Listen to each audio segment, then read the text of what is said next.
It's not a news flash that things are more expensive now. The official inflationary numbers are over 21% since March of 2020. Those are the official numbers, which probably means they're wrong and they're actually higher. So that inflation, in addition to you feeling it in other areas of your practice, has definitely affected marketing. The cost per click is higher than it's ever been on Google. Postage costs are higher. I think they're up by close to 50% since 2019. So what that tells you is if you are doing any marketing, you want to make sure that you're getting the most out of your marketing dollar. And that's what I want to talk about in this week's tip. 3 numbers you should be using to make sure that you maximize your marketing.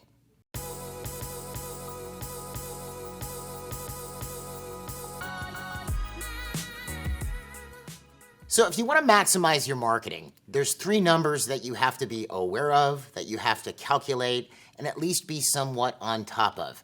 And look, maybe you don't like numbers. I'm kind of, ambivalent towards numbers, but I do like maximizing my investment. So this is one of those things with whether you like it or not, maybe you don't like the medicine you got to take when you're not feeling well, but you take it anyway because you want to get better. This is something that you should be doing as a business owner to make the most of your marketing efforts. So what are these 3 numbers? Let's start off with the first one, which is if you're doing any type of a marketing, it's your cost per lead. Now, what do we mean by a lead? A lead is what marketing is supposed to create. That's a contact to your practice. If you send out a postcard and someone calls in off your postcard, that is a lead. If you do a Google Ads campaign and someone clicks your ad to call your practice, that's a lead. If you're doing an implant funnel campaign and someone responds to your implant funnel, that's a lead. So the first number you're going to want to know is how much am I spending for a lead?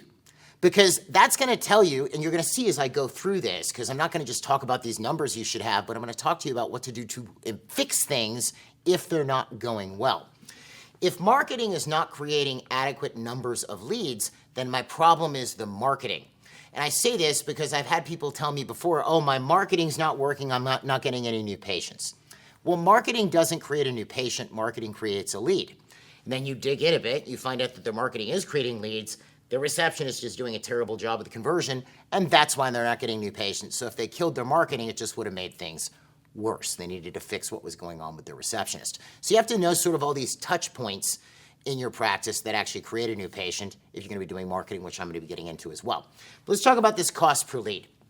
So if I spend $10,000 on a Google Ads campaign, dentist near me, I want to come up first as a sponsored ad. Let's say I spend $10,000 and I get 100 phone calls from that campaign.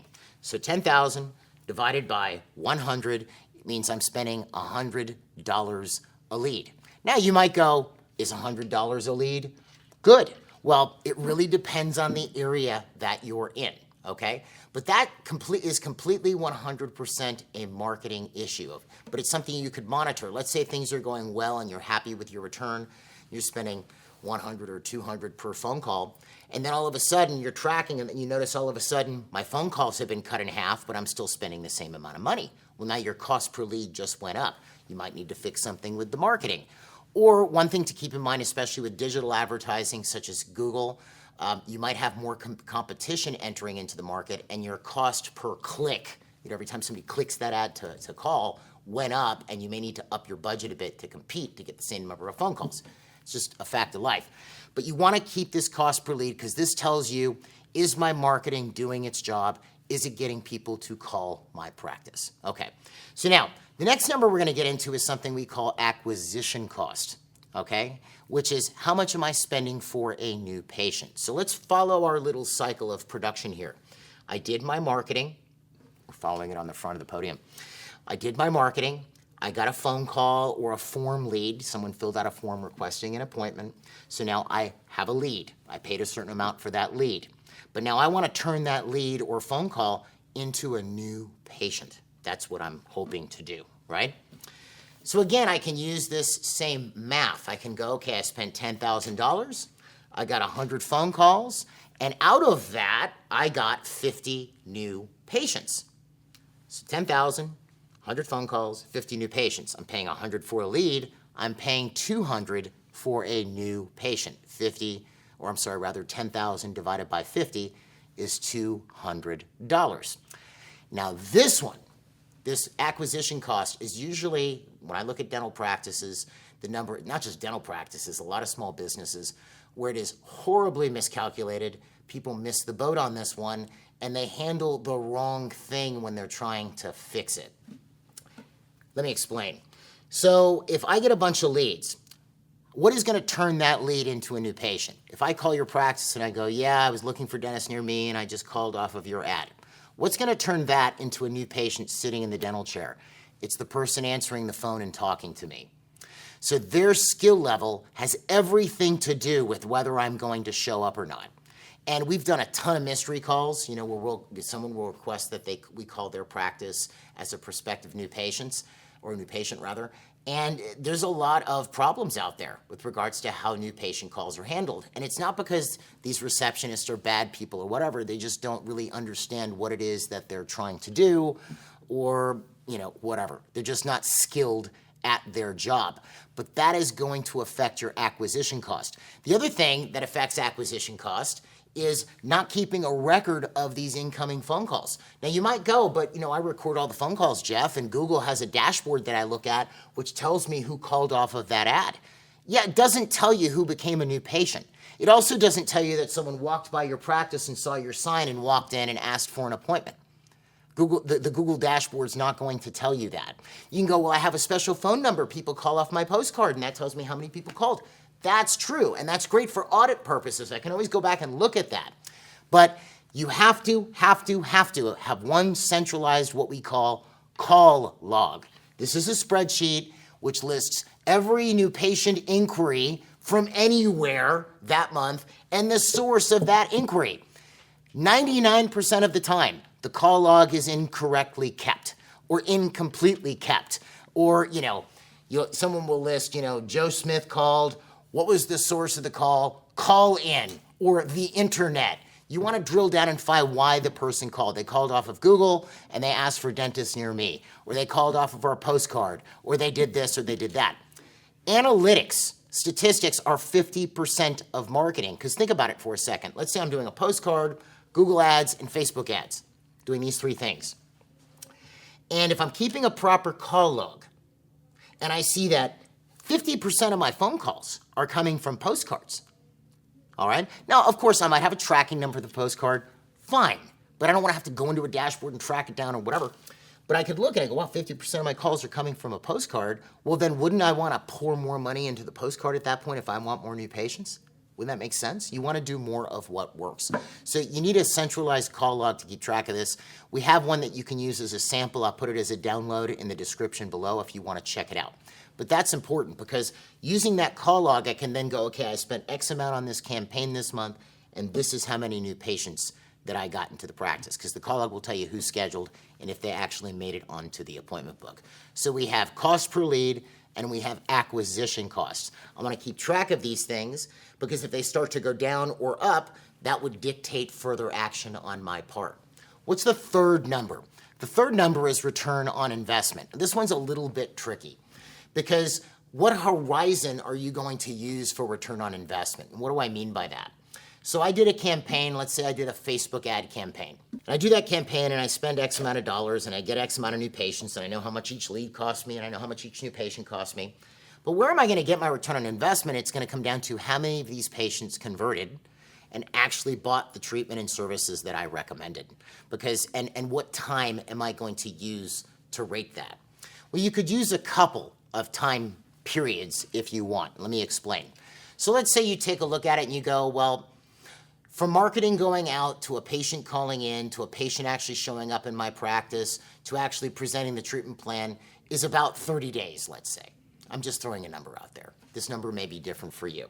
Well, then the horizon you may be using might be 30 days, meaning I spent $10,000 on this campaign, I had 100 phone calls, I got 50 new patients, and we made $100,000 30 days after the fact from these new patients. That's a really good return on investment. That's 10 to 1. You could also look 6 months later. What happened to those new patients we got that month, and did they pay anything else? Okay? But, ideally, I'm going to want to see at least some type of return on investment on a sooner than later basis. I'm not going to want to wait 6, 8, 12 months. Because, yeah, If I come into your practice and you do some major services, you may be doing more major services next year or the year after. So you could always look longer term if you want. But generally speaking, from a return on investment perspective, from a campaign, you have to look at, and I'm going to give you a new term here, your procurement cycle. Procure means to get, right? But your procurement cycle from how long the person initially, from when they respond all the way through them getting sold, what's the average length of time? In which case, 30 days might be a bit long, but it might give you a nice little sample size in order to work with to determine that return on investment. It's going to differ based upon how you want to look at it, but 30 days is usually pretty safe. Then you can know, but also keep in mind, what if this campaign is running for 3 months? So I'm doing this marketing campaign for 3 months, right? Well, 30 days isn't going to be enough. I'm probably going to do for that full 3 months and an additional 30 days after that 3 months in order to determine, yeah, this was a good or a bad campaign. But I'm going to want to monitor those 3 numbers, lead cost, acquisition cost, ROI, to tell me if my marketing's working. But you probably caught something when I was talking about the ROI part. It's, does the patient convert? Well, your marketing isn't what's going to make the patient convert. Just like your marketing isn't what's going to make the patient schedule as a new patient. That's your receptionist. Well, what's going to make the patient convert for the major treatment that they need? It is your sales skills and ability. So if you have trouble presenting treatment and getting acceptance for full treatment plans, that will torpedo your ROI. It has nothing to do with the marketing itself. Sure, it's easy to go, well, none of these patients accepted, they're just bad patients and they're not high quality. Very rarely the case. It usually comes back to the person presenting the treatment.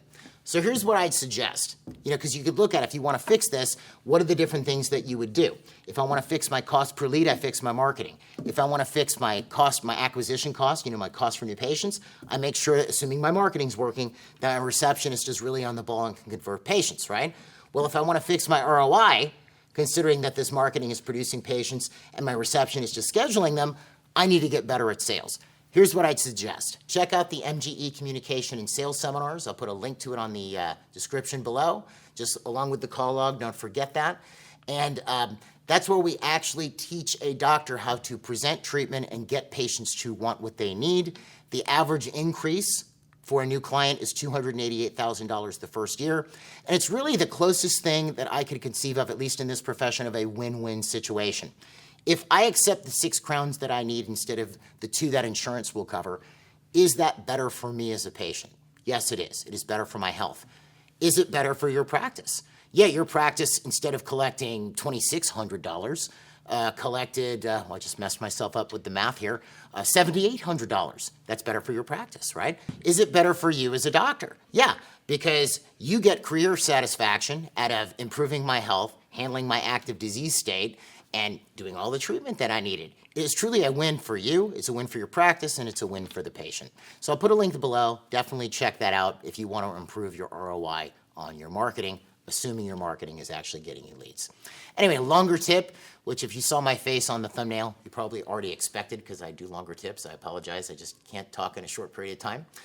If you want to find out more about MGE, check us out online at mgeonline.com or call us at 800-640-1140. And if you like this tip and you'd like to see other tips like this, don't forget to click the subscribe button and click the notifications bell so you're informed when any new tip comes out. Have a great week, and we'll see you at the next tip.